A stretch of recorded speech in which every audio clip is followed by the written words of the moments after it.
Hello, friends. It is time once more for a story. I know. I don't know why I went all that for the intro, but anyway, here's a story from our friend, Reddit user The Homebrew Teller. This is Lanterns Glow, the X-Beard. Oh, this is actually from... Okay, I know who this is. I didn't recognize the Reddit name, I'm sorry. Anyway, let's get into this story, shall we?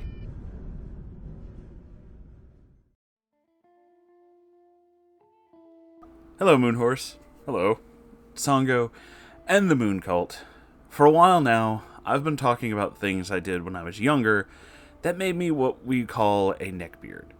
For those who are just joining and don't know what a neckbeard is, imagine a man who is significantly overweight, usually 300 plus pounds, of varying heights, with scraggly unkempt beard, that of the neck grows improper, bad personal hygiene, no cleanliness habits, obsessed with anime and manga, and usually goes nice guy when women reject them. They're also not that good at social stuff and usually have nasty habits. Yeah, for about 7 years I was one. And then I found Moonhorse, recommended because of Rogue Internet Man. Ooh, I got recommended. Then I found out about what a neckbeard really is. Then I started to do some self-reflection as of November of the absolute K-class end-of-the-world scenario that was 2020. It actually started on April when I had lost all of my D&D groups. Oh dear. Before I get to the story, I want to tell you all now that I deal with ADHD and depression, which leads to quirks such as writing stream of consciousness style, which explains my weird writing style and why I don't seem to have a coherent sentence structure at times. Both depression and ADHD have messed over my self-image and shaped how I interact with the world as a child, and still shape it to this day. I like to think I'm more 15 to 16 mentally over my current 24 as of April of 2021. Anyway, it's time to start with the holy crap you're a neckbeard stuff now. I owned a trilby. Oh, that's a bad sign. I thought I looked good. I did not. I once attempted a cheap-ass cosplay of Hazama / Yuki Tarami from BlazBlue, a series of anime-styled fighting games, namely the Hazama part. I don't know what that means.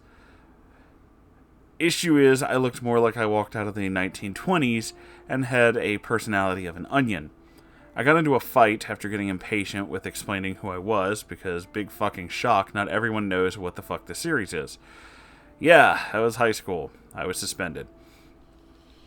I still have a very much volatile temper. This often manifests as sudden outbursts of noises and the lack of a filter when I get to a certain point. The tiniest of things could set me off. Beeping noise, door slam or squeak, scream of a child. Those things didn't bug me until recently, but as a teen, I would often end up overstimmed, leading to outbursts against people that I shouldn't be having them against. One legendary moment for my school year was the end of 8th grade when I didn't get the fucking memo of what class to be in at the end of the day.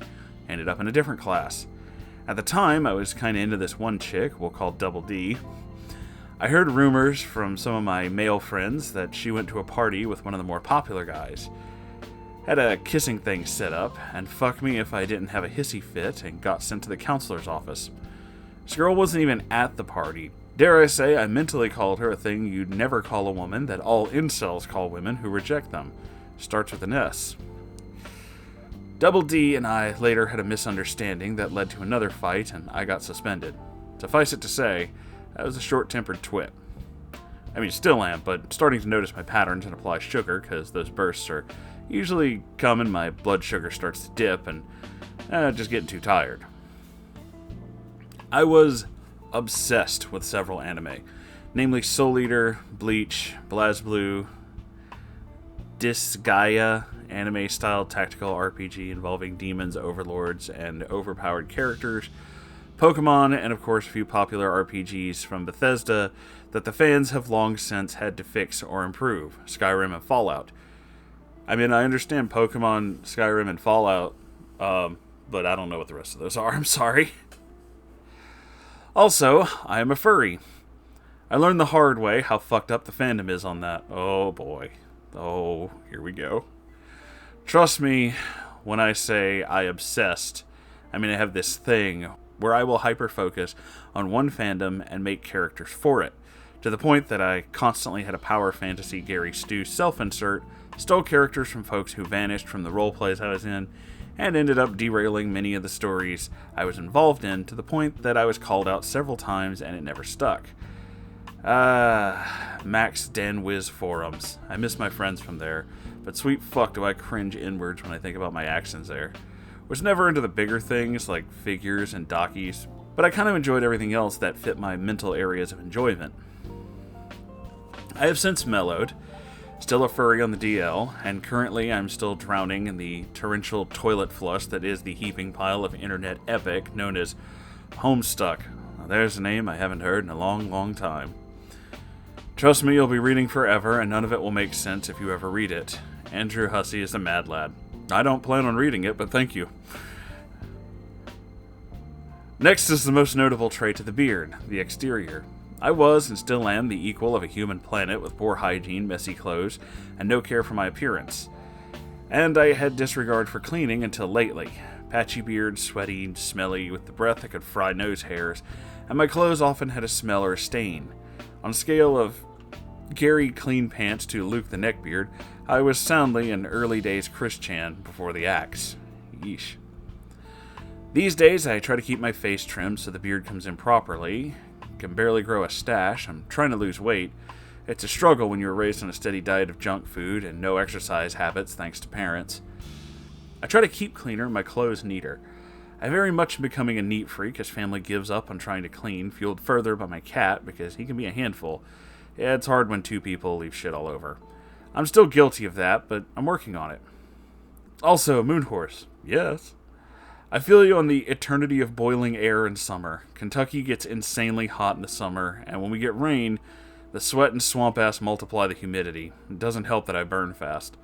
Yeah, they always tell you when it rains during the summer it's supposed to cool things down. It doesn't. Not when you're this far south, kids. It just makes it humid and horrible.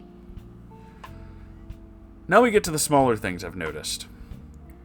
For a while, I thought the attractive girls at my school hate me or were shacking with the athletes because my school, I kid you not, had more focus on sports than academia. Well, you're from the South, and I can tell you with absolute clarity, that's the whole South. I went to 2 different high schools in Louisiana, and yeah, they did that too. This includes Double D, who was less desirable after she became a teen mom. Look, my bias here is that 15 to 17 is way too damn young to become a parent. A girl I'll call TQ because she was very pretty, even looking back out of my league, and a few others. Admittedly, I was a slight creeper on the senior trip to Holiday World, in the wave pool, which was honestly very stupid of me. Should have just rode the rides and had some fun, not perved a bit. When I did get a girlfriend, after hearing her story of abuse from her grandparents and her neighbor whose crimes involve being a naughty no-no word Susan McYouTube doesn't want us to say, let's just say he liked them way too young. Yeah, can't even call the bad people anymore. Thanks, YouTube. So fucking cool of you. I treated her as little more than someone to get my teen horny out. I took advantage of someone who experienced trauma. I took advantage of their generosity. I took advantage of someone who had a smile like a fucking rainbow, who I had known since we were kids, and who likely did care for me at the time, but I messed it up. The last time we hung out, we saw a movie that she had seen a few times already. I paid for all but her snacks and drinks, then we got dinner that I stupidly made her go half on, even though it was supposed to be all on me, and I fucked up by kissing her because I misinterpreted signals, and...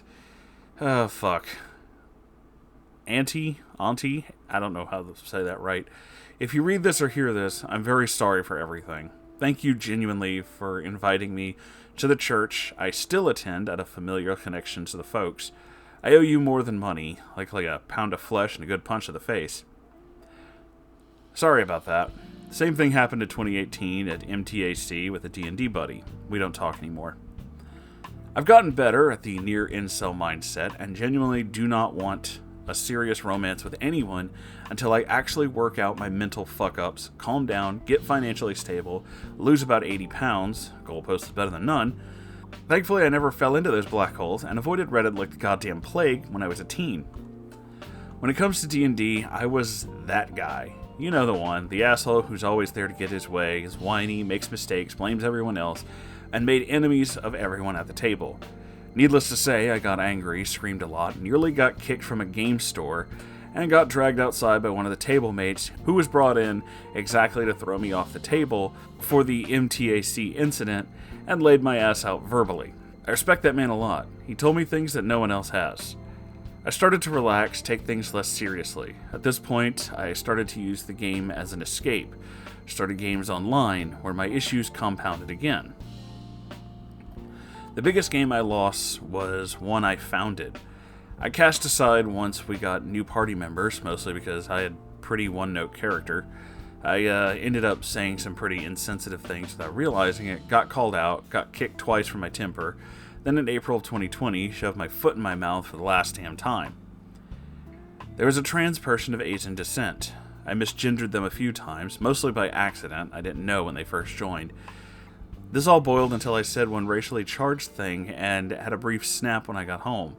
For context, my phone acted like trash in the growing heat because it was an older model at the time, which led to snappiness. The DM had had enough and I got the boot. Then the next DM, when I called out his DM PC, in character because of story things. The next because I was impatient enough with the constant role-playing of the other party members.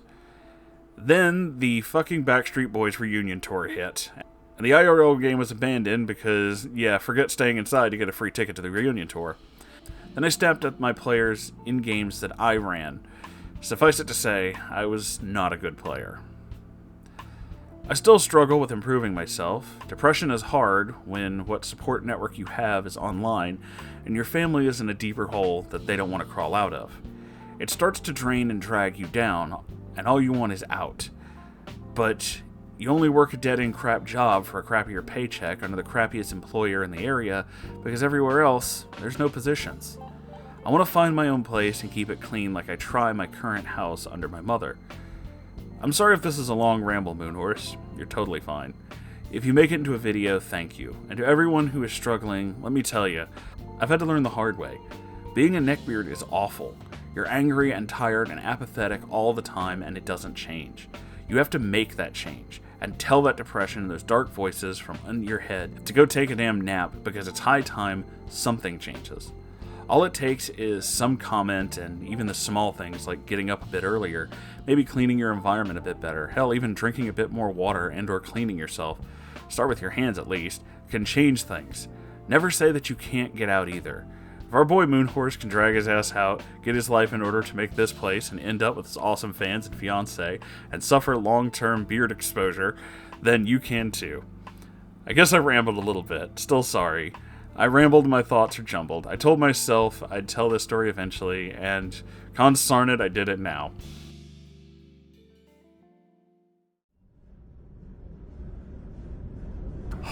Okay, there's a lot for me to go over, but I want to start with the most pressing thing.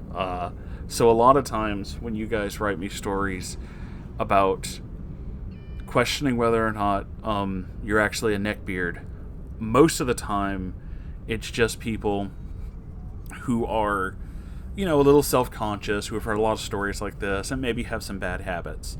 Now, Lantern here actually definitely fits the bill of neckbeard, but 100% fits more into the category of somebody who understands that and is overcoming it. And I personally am really proud of you, dude. This took a lot to share, to understand where you messed up, to address the mess-ups and all these fuck-ups, and then attack them, and then make it better. I really, really want you to get through this, because I think you can do it. I honestly think you can do it. It's a fantastic thing. I think you're doing amazing. Like, you're making progress and doing what you can. So, instead of specifically going over parts of this and, saying, like, this was weird and this was weird, like, no, we're not going to do that. We're going to try to give you and everyone else some advice. Some advice that's helped me, and some advice that is apparently helping me out a lot. So, the biggest thing is to ease yourself into a schedule. At one point in this, right near the end, you talked about getting up a little earlier, taking care of hygiene, things like that. These things are very much a big deal. This is the kind of stuff that can actually help you. Put it into a little bit of a schedule and keep working at that schedule until you can start making it more and more applicable. You know, if it's a schedule essentially that you're not comfortable with and you're not gonna like and you're not, gonna work at, then it's never gonna form. It's the same thing as saying, like, I'll buy vegetables today because I will eat them tomorrow even though I don't eat vegetables. Well, you're not gonna eat them tomorrow because you're not gonna want to. You didn't eat them today, why would you do it tomorrow? You have to work around the things that you're actually good at and the things that you actually will do. So when it comes to weight loss, I can tell you that I've recently just started doing small workout things because initially my thing was I want to start focus on stuff that I actually like. I can bike and walk for just miles and miles. I love it. I can do that. It doesn't slow me down. It's a lot of fun, so I do it. So that's what I started with. There's a piece behind the house. I have a pretty good piece of land out here that I can just do that, and that helped. And now I've recently started branching into a little bit more, like, I don't know, kind of a more specific regimen. There's more stuff to do. But the big one is, and this will probably help you too, is try to find, like, things, little workout goals that will help in certain areas that are, it's not a lot to do, and it doesn't require equipment. A lot of that is kind of a thing. Like, exercise stuff is 100% a scam with a lot of this stuff. Like, they absolutely are just like, oh, you can lose the weight, but only if you buy this thing. Like, yeah, they do that kind of shit all the time. However, there are wonderful trainers out there who have made guides on different websites that you can access for free, and it's basically just little things that you can just get into and start working towards, and that helps out a lot. Especially, like I said, for me, I've started doing these things because, look, man, I'm sure that lifting weights and doing all that probably does a lot for your muscles, but I don't have $300 to drop on a weight set, and I don't even have a place to put it, even if I could find one for cheaper. Let's say I could find one for $100. I don't have space in my office for that. I just don't. Like, you can only work within the spaces that you have. So try to find something that doesn't require a lot of equipment. Something that's, like, not a big deal. And something you enjoy. Biking is 100% a thing that helps out a lot. I know with weight loss. I mean, shit, I used to do it a lot. I'm trying to get back into it. And a bicycle can be a little expensive, but it is one of those things that, like, if that's your thing, or if walking is your thing, walking is even, it's probably, I don't know if that's better or not. I'm not a doctor. I'm just, saying things. Find it. And a lot of times when I do that, I just kind of zone out and think about things and get what I need to do, and it helps. It's very relaxing. I've recently started hiking as well. Like, I've started going different places because I love adventure. And believe me, if you're a big fan of things like Fallout and Skyrim and games like that, then you strike me as the kind of person who probably really loves adventure. Real life adventure is just as fun, only it's you and you get to do more stuff, and it is really cool. Hiking trails and things like that are super fun. I totally recommend it. As for, like, moving away from sodas and things like that, that will definitely help. I say recently, it's been like a year since I've started doing this. I bought just one of those big, like, plastic containers that has a little spout on it, and I fill it with water, and I have a, deep freezer right here, and I have one of those metal thermos cups, because I will drink water if it's cold, but once it starts getting warm, it's not as good, and I don't want it anymore. So I gave myself basically this stuff to be like, okay, you like water, this is how you'll drink it, and it's really good. Used to be, I was in a position like you. I would drink sodas all the time, and it was not good for me. At my worst, I would say that, like, probably a 2-liter would last me maybe, like, a day to 2 days. I bought a 2-liter of Pepsi in, let's see, it's May, so March? And it's still 2/3 of the way full. I very rarely have it now. Like, every now and then it's just like, oh, it's a treat. And then that's it. I have, like, one glass, and I'm like, okay, I'm good. You know, I don't need anything else. I have some of that Arizona green tea with the honey and stuff. Same thing. That pitcher's still mostly full, and I think I bought that in February. No, it was March. I'm sorry, it was right. Yeah, whatever. It's been several months. What I'm saying is I drink more water than I do anything else, because once it's easier to access, once it's just like, it's the temperature you want, it's the thing you want, and it's easier to access, and it's like, hey, it's free, so that also helps. Yeah, you're gonna go for that more and more. Like, once you get it in your head that this is a thing you can do more and more, it becomes a thing you can do more and more. So I intentionally set little roadblocks for myself. I don't know if this helps any of you guys, but it does sometimes for me, and maybe it'll help you too. But, like, when it comes to the soda thing, for example, I know that when I was real bad about it, I would go through, like, you know, the fridge packs or the 6-packs, or just cans. I don't buy cans intentionally. I refuse to buy cans intentionally because I know I'll go through them, because it's not very much, and I know that I'll just go get another. So I don't. I intentionally make it a more complicated process to get this, so that I'll choose the easier one, which is just water, over that. And it kind of tricks my brain into being like, you know, oh, it's a thing. Because as much as we all like to think that we're, like, super smart and super handy and super capable, we are just a bunch of dumb, goofy animals who like, you know, sugar good, meat tasty, things like that. Like, our brains are just like, you know, food good, much like sugar. So you just have to basically force it to choose other options and make things, you know, better and easier on you. And that does help. It actually does help a lot. As for, like, cleaning, you'll find once you start taking care of your own hygiene and things like that, that it also becomes a habit, and you just don't want to break away from it. It becomes a habit that's actually really good. You feel better. Everything kind of looks better. You just start getting more and more invested in that kind of stuff, and it just starts to feel better for you.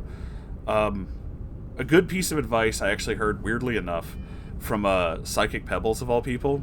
I was watching a thing on, I think it was Sleepy Cabin, and they were talking about, like, what is advice that you wish someone would have told you when you were younger.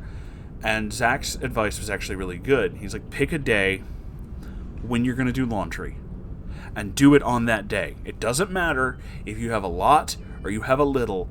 Force that schedule, because you're going to need that no matter what. You're going to need clothes no matter what. So you need to just pick a day, do it, and stick to it. And I started doing that, like, I don't know, 4 or 5 years ago. Usually it was just like, you know, I'll wait till the basket's full. Now it's just like, no, Zach's right. Once you pick a day, you're just like, no, everything, I can do it on this day. I can get this done. It works around this. It's better. You know, just pick a day and work through it. And basically find a schedule and work to it. That kind of stuff can also help with things that you would think are productive. I have a tendency to overwork. Something Sango has pointed out. And I now adhere to a very specific schedule when it comes to that. I work from when I get into the office, which is usually around like 12, until about midnight.